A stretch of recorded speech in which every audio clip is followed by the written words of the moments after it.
Le lac Rose, une merveille menacée.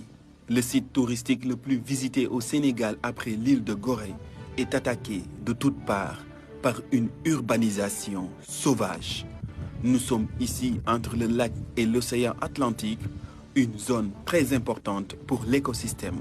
Mais malgré ça, elle est très menacée aussi. En venant, vous avez vu des constructions, des gens qui font des murs, des briques, et tout ça pour essayer de faire des morcellements dans une zone aussi fragile.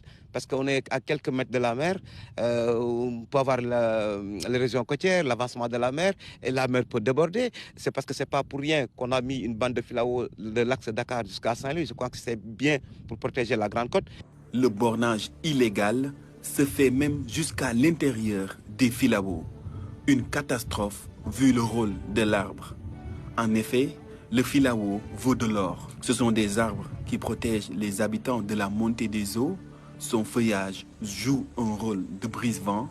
Le filao ralentit surtout l'avancée de la mer et du sable. Avec ses 700 km de littoral, le Sénégal a planté une muraille d'arbres sur 80 km de côte entre Dakar et Saint-Louis.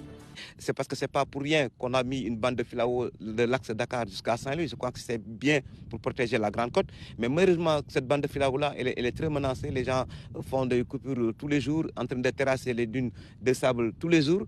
Et tout cela sous le regard des autorités qui sont pas du tout vraiment, on peut dire, inactifs par rapport à cette fléau. De laisser faire la population comme si la population était beaucoup plus autoritaire que eux. Et ce que je trouve que ce n'est pas du tout normal. Parce que là, derrière moi, vous avez vu, il y a une lagune.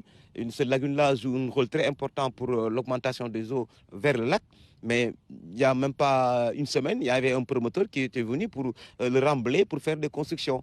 La situation est donc plus qu'alarmante. Le lac Rose est une exception à protéger.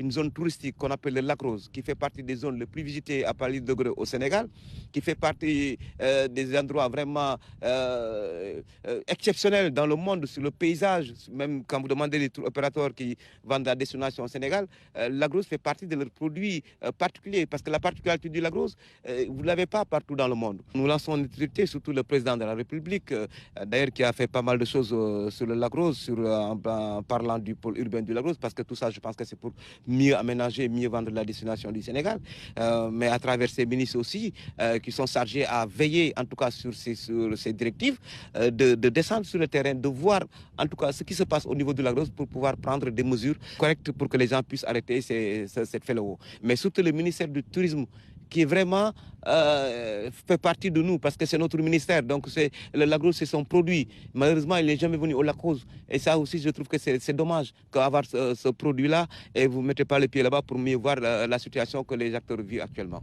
Plus de 1000 jeunes travaillent ici au lac Rose.